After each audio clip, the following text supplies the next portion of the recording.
ನಮಸ್ಕಾರ ಎಲ್ಲರಿಗೂ. ನಾನು ಶಾಂತಲಾ ಸಂತೋಷ್ ಮೈಂಡ್ ಮಂತ್ರ ಚಾನಲ್ ಇಂದ. ಹೇಗಿದ್ದೀರಾ ಎಲ್ಲರೂ? ನಾನು ಈ ದಿನ ಒಂದು ವಿಷಯದ ಬಗ್ಗೆ ನಿಮ್ ಮುಂದೆ ಪ್ರಸ್ತುತಪಡಿಸ್ಬೇಕು ಅನ್ಕೊಂಡಿದೀನಿ. ಅದು ಯಾವ ವಿಷಯ ಅಂತ ನಿಮ್ಗೆಲ್ಲರಿಗೂ ಗೊತ್ತಾಗಿರುತ್ತೆ. ನನ್ನ ಥಂಬ್‌ನೇಲ್ ನೋಡಿರ್ತೀರಾ. ಸೊ ಯಾವ ವಿಷಯ ಅಂದ್ರೆ ವಿಚ್ಛೇದನದ ವಿಷಯ, ಅಂದ್ರೆ ಡೈವರ್ಸ್. ಇದ್ರ ಬಗ್ಗೆ ಕೆಲವು ಅಂಶಗಳನ್ನ ನಿಮ್ ಜೊತೆಗೆ ಹಂಚ್ಕೋಬೇಕು ಅನ್ಕೊಂಡಿದೀನಿ. ಯಾಕೆ ಈ ವಿಷಯವನ್ನ ಆಯ್ಕೆ ಮಾಡ್ಕೊಂಡಿದೀನಿ ಅಂತ ಕೆಲವು ಅಂಶಗಳನ್ನ ನಿಮ್ಗೆ ಹೇಳ್ತೀನಿ.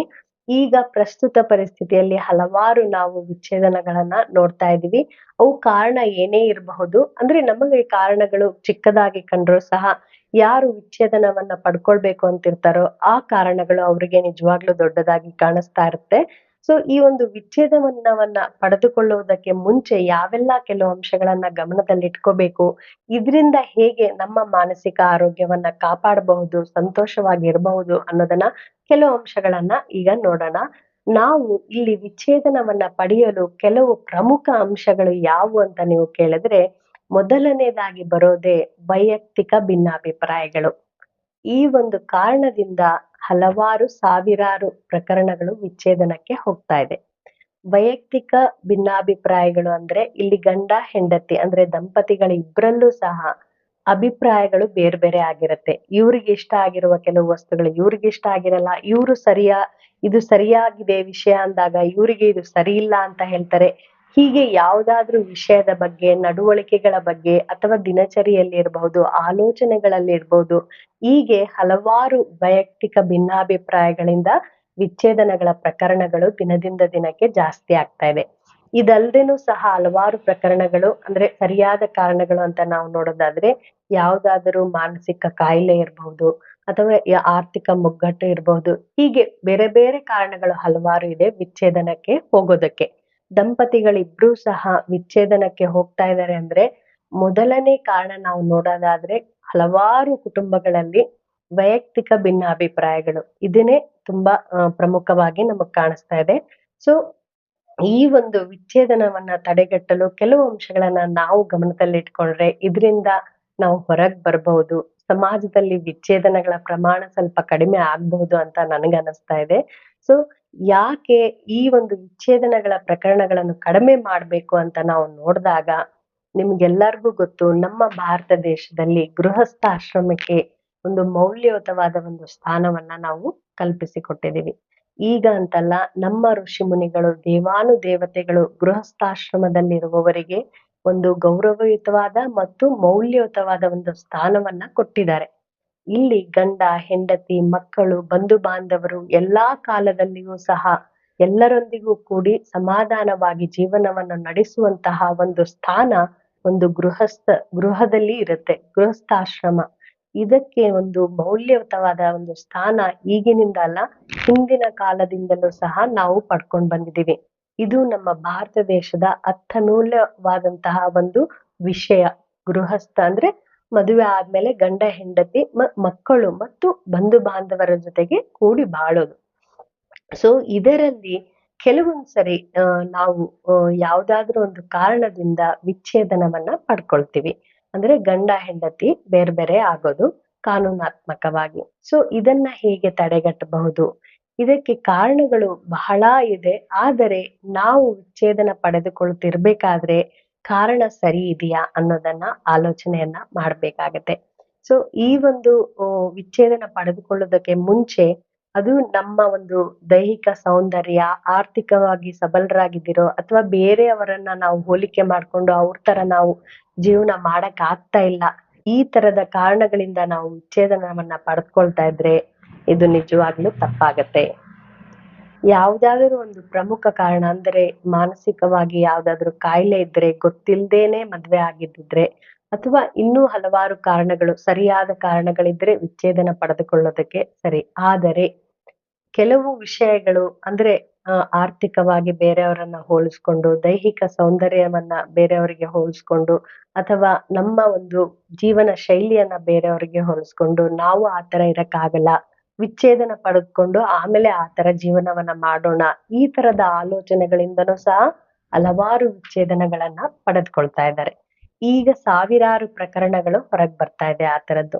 ಸೊ ಸಮಾಜದಲ್ಲಿ ಈ ಒಂದು ನಡೆ ಸರಿಯಾಗಿ ನಮ್ಮ ಒಂದು ಮಕ್ಕಳಿಗೆ ಮುಂದಿನ ಒಂದು ಮಕ್ಕಳಿಗೆ ಸರಿಯಾದ ಒಂದು ದಾರಿಯನ್ನ ತೋರಿಸ್ಕೊಡ್ತಾ ಇದೀಯಾ?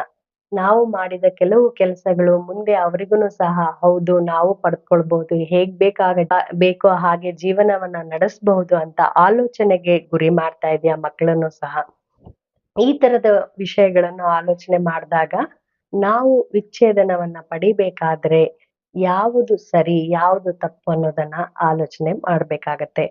ವಿಚ್ಛೇದನ ಪಡೆದುಕೊಳ್ಳುವ ಮುಂಚೆ ನಾವು ಜೊತೆಗಿದ್ದೇ ಯಾವುದೇ ಒಂದು ಸಮಸ್ಯೆ ಬಂದರೂ ಸಹ ಅದನ್ನ ಸರಿಪಡಿಸೋಣ, ಜೊತೆಯಾಗಿ ಇದ್ದು ಯಾವುದೇ ಒಂದು ಸಮಸ್ಯೆಯನ್ನ ನಿವಾರಣೆ ಮಾಡೋಣ ಅನ್ನೋದನ್ನ ದಂಪತಿಗಳಿಬ್ರೂ ಸಹ ಆಲೋಚನೆಯನ್ನ ಮಾಡ್ಬೇಕಾಗತ್ತೆ. ಇಲ್ಲಿ ತಪ್ಪು ಗಂಡ ಹೆಂಡತಿಗೆ ಬೈಯೋದು, ಹೆಂಡತಿ ಗಂಡನಿಗೆ ಬೈಯೋದು, ನಿನ್ನಿಂದಾನೇ ಹೀಗಾಯ್ತು ಅಂತ ಬೈಯೋದು, ಹೀಗೆ ಹಲವಾರು ತಿಂಗಳುಗಳು ನಾವು ಈ ಒಂದು ಘರ್ಷಣೆಯಲ್ಲೇ ಜೀವನವನ್ನ ನಡೆದ್ರೆ ಅದು ವಿಚ್ಛೇದನದಲ್ಲೇ ಕೊನೆಗೊಳ್ಳುತ್ತೆ. ಆದರೆ ಯಾವುದೇ ಒಂದು ಸಮಸ್ಯೆ ಬಂದಾಗ ಅದನ್ನ ತಡ ಮಾಡದೆ ದಂಪತಿಗಳಿಬ್ರೂ ಸಹ ಶಾಂತ ಸ್ವಭಾವದಿಂದ ಕುತ್ಕೊಂಡು ಮಾತಾಡ್ಬೇಕಾಗತ್ತೆ. ಎಲ್ಲಾ ದಂಪತಿಗಳಲ್ಲೂ ಕುಟುಂಬಗಳಲ್ಲೂ ಭಿನ್ನಾಭಿಪ್ರಾಯಗಳು ಬಂದೇ ಬರುತ್ತೆ, ಕಲಹಗಳು ಬಂದೇ ಬರುತ್ತೆ. ಎಲ್ಲಾರ ಒಂದು ಜೀವನದಲ್ಲಿ ಕಲಹಗಳು ಬಂದೇ ಬರುತ್ತೆ. ಅದರಿಂದ ವಿಚ್ಛೇದನ ಪಡೆದುಕೊಳ್ಳೋದೇ ಒಂದು ಶಾಶ್ವತ ನಿರ್ಧಾರನ ಅಲ್ಲ ತಾನೆ? ಯಾವುದೇ ಒಂದು ಸಮಸ್ಯೆ ಬಂದಾಗ ನಾವು ಮೊದಲು ಮಾತಾಡ್ಬೇಕು, ಅದರಿಂದ ಹೇಗೆ ಹೊರಗ್ ಬರೋದು ಅನ್ನೋದನ್ನ ಆಲೋಚನೆ ಮಾಡಬೇಕು. ಯಾಕೆ ಈ ವಿಷಯ ನಿಮಗೆ ಇಷ್ಟು ಒತ್ತು ಕೊಟ್ಟು ಹೇಳ್ತಾ ಇದ್ದೀನಿ ಅಂದ್ರೆ, ನಮ್ಮ ಒಂದು ಮನಸ್ಸು, ಆಲೋಚನೆಗಳು ಮತ್ತು ದೇಹ ವರ್ಷಗಳಿಂದ ವರ್ಷಕ್ಕೆ ವ್ಯತ್ಯಾಸವನ್ನ ಕಾಣುತ್ತೆ. ನಾವು ಇವಾಗ 5 ವರ್ಷ ಇರ್ತೀವಿ, ಅವಾಗ ನಮ್ಮ ದೇಹ ಹೇಗಿರುತ್ತೆ, ನಮ್ಮ ಮನಸ್ಸು ಹೇಗಿರುತ್ತೆ, ನಮ್ಮ ಆಲೋಚನೆಗಳು ಹೇಗಿರುತ್ತೆ. ಅದೇ ನಾವು 15 ವರ್ಷ ಆದಾಗ ನಮ್ಮ ಒಂದು ದೇಹ ಹೇಗಿರುತ್ತೆ, ಮನಸ್ಸು ಹೇಗಿರುತ್ತೆ, ನಮ್ಮ ಆಲೋಚನಾ ವಿಧಾನಗಳು ಹೇಗಿರುತ್ತೆ. ನಾವು 25 ವರ್ಷದವರಾದಾಗ ಹೇಗಿರ್ತೀವಿ, ನಮ್ಮ ಒಂದು ದೇಹ ಹೇಗಿರುತ್ತೆ, ನಮ್ಮ ಒಂದು ಮನಸ್ಸಿನ ರೂಪ ಹೇಗಿರುತ್ತೆ ಮತ್ತು ನಮ್ಮ ಆಲೋಚನೆಗಳ ವಿಧಾನ ಹೇಗಿರುತ್ತೆ, ತುಂಬಾ ವ್ಯತ್ಯಾಸ ಆಗಿರುತ್ತೆ. ಹೌದೋ ಅಲ್ವೋ?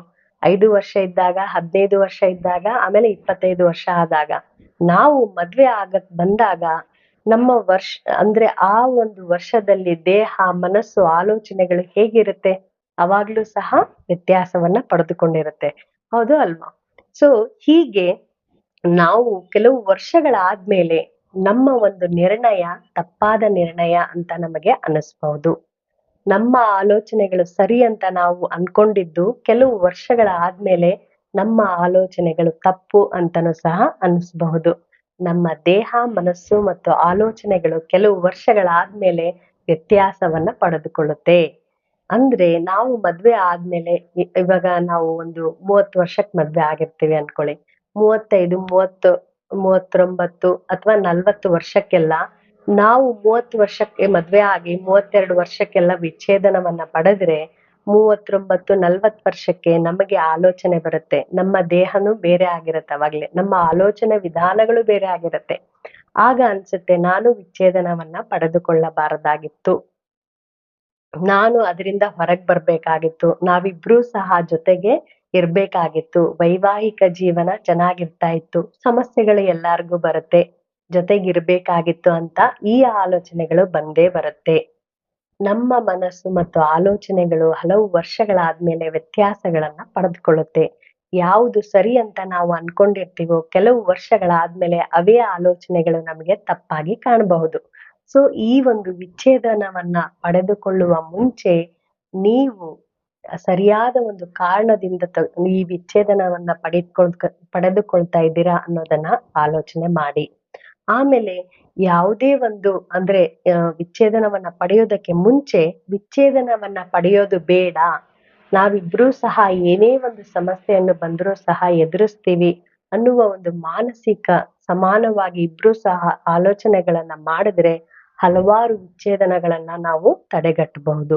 ಸೊ ಈ ಒಂದು ವಿಷಯ ಯಾಕೆ ಈಗಿನ ಪರಿಸ್ಥಿತಿಗೆ ಪ್ರಸ್ತುತ ಅಂದ್ರೆ, ನಮ್ಮ ಮನಸ್ಸುಗಳು ಸದೃಢವಾಗಿದ್ದಾಗ ಸರಿಯಾದ ನಿರ್ಣಯಗಳನ್ನ ನಾವು ತಗೊಳ್ತೀವಿ. ಅದೇ ಕ್ಲಿಷ್ಟಕರ ಒಂದು ಪರಿಸ್ಥಿತಿ ಬಂದಾಗ ನಮ್ಮ ಮನಸ್ಸು ಸದೃಢವನ್ನ ಕಳೆದುಕೊಂಡಾಗ ಕೆಲವೊಂದು ಸರಿ ದುಡುಕಿ ಹಲವಾರು ಒಂದು ತಪ್ಪು ನಿರ್ಣಯಗಳನ್ನ ನಾವು ತೆಗೆದುಕೊಳ್ತೀವಿ. ಸೊ ಯಾವುದೇ ಒಂದು ಕ್ಲಿಷ್ಟಕರ ಒಂದು ಸಮಯ ಬಂದಾಗ ದಂಪತಿಗಳಲ್ಲಿಬ್ರಲ್ಲೂ ಸಹ ಭಿನ್ನಾಭಿಪ್ರಾಯಗಳು ಬಂದಾಗ ಅದನ್ನ ಹೇಗೆ ಸರಿಪಡಿಸುವುದು? ಈ ಒಂದು ನಮ್ಮ ದಾಂಪತ್ಯಕ್ಕೆ ಅಂದ್ರೆ ಈ ಒಂದು ಗೌರವ ಸ್ಥಾನಗಳಿಗೆ, ಗಂಡ ಹೆಂಡತಿ ಸ್ಥಾನಗಳಿಗೆ ಸರಿಯಾದ ಒಂದು ಮೌಲ್ಯವನ್ನ ಹೇಗೆ ತುಂಬುದು, ಜೊತೆಗೆ ಇದ್ದೇ ಎಲ್ಲಾ ಸಮಸ್ಯೆಗಳನ್ನ ಹೇಗೆ ನಿವಾರಿಸೋದು ಅನ್ನೋದನ್ನ ಇಬ್ರು ಜೊತೆಗೂಡಿ ಆಲೋಚನೆ ಮಾಡಿದ್ರೆ ವಿಚ್ಛೇದನಗಳ ಪ್ರಮಾಣ ನಿಜವಾಗ್ಲೂ ಕಡಿಮೆ ಆಗತ್ತೆ. ಈ ಒಂದು ಸೌಂದರ್ಯ, ಆರ್ಥಿಕವಾಗಿ ಸಬಲರಾಗೋದು ಅಥವಾ ಬೇರೆಯವರ ತರ ಜೀವನ ಮಾಡೋದು ಇದು ಯಾವಾಗ್ಲಾದ್ರೂ ನಾವು ಸಾಧಿಸಬಹುದು. ಆದರೆ ಮೌಲ್ಯಯುತವಾದ ಇರುವ ಸಂಬಂಧಗಳನ್ನ ಮತ್ತೆ ಸರಿ ಮಾಡಲು ಆಗೋದಿಲ್ಲ. ಸೊ ಇರುವ ಮೌಲ್ಯಯುತವಾದ ಸಂಬಂಧಗಳನ್ನ ಸರಿ ಮಾಡ್ಕೊಂಡು ಎಲ್ಲಾರ ಜೊತೆ ಚೆನ್ನಾಗಿ ಇರೋದ್ರಿಂದ ಅಲ್ಲಿ ಎಷ್ಟೋ ಭಿನ್ನಾಭಿಪ್ರಾಯಗಳು ಬರಬಹುದು, ಕಲಹಗಳು ಬರಬಹುದು. ಅದರಿಂದ ವಿಚಲಿತರಾಗದೆ ನಮ್ಮ ಸಂಬಂಧಗಳಿಗೆ ಮೌಲ್ಯಯುತವಾದ ಒಂದು ಸ್ಥಾನಗಳನ್ನ ಕೊಟ್ಟಾಗ ವಿಚ್ಛೇದನಗಳ ಪ್ರಮಾಣ ನಿಜವಾಗ್ಲೂ ಕಡಿಮೆ ಆಗತ್ತೆ. ಈ ಒಂದು ನಮ್ಮ ಭಾರತ ದೇಶದಲ್ಲಿ ಗೃಹಸ್ಥಾಶ್ರಮಕ್ಕೆ ನಿಜವಾಗ್ಲೂ ಒಂದು ಮೌಲ್ಯಯುತವಾದ ಸ್ಥಾನವನ್ನ ಎಲ್ಲರೂ ಕಲ್ಪಿಸ್ಕೊಟ್ಟಿದ್ದಾರೆ. ಅದನ್ನ ನಾವು ಉಳಿಸ್ಕೊಂಡು ಹೋಗ್ಬೇಕು ಅನ್ನೋದೇ ನನ್ನ ಒಂದು ಆಸೆ. ಹಲವಾರು ಕಲಹಗಳಿಂದ ಗಂಡ ಹೆಂಡತಿಗೆ ಹೊಡೆಯೋದು, ಹೆಂಡತಿ ಗಂಡಗ್ ಹೊಡೆಯೋದು, ದೈಹಿಕವಾಗಿ ಹಿಂಸೆಯನ್ನ ಕೊಡೋದು, ಅವಾಚ್ಯ ಶಬ್ದಗಳಿಂದ ಬೈಯೋದು, ಇದರಿಂದ ಗಂಡ ಹೆಂಡತಿಯರ ಇಬ್ಬರಲ್ಲೂ ಸಹ ಹಲವಾರು ಭಿನ್ನಾಭಿಪ್ರಾಯಗಳು ಬರುತ್ತೆ. ಒಂದು, ಸಂಬಂಧವನ್ನು ಕೆಡಿಸ್ಕೊಳ್ತಾರೆ. ಎರಡು, ಆಮೇಲೆ ಅವರಿಗೆ ಏನಾದ್ರೂ ಮಕ್ಕಳಿದ್ರೆ ಮಕ್ಕಳಿಗೆ ಮಾನಸಿಕವಾಗಿ ಅವರು ತುಂಬಾ ನೋವನ್ನ ಅನುಭವಿಸ್ತಾರೆ.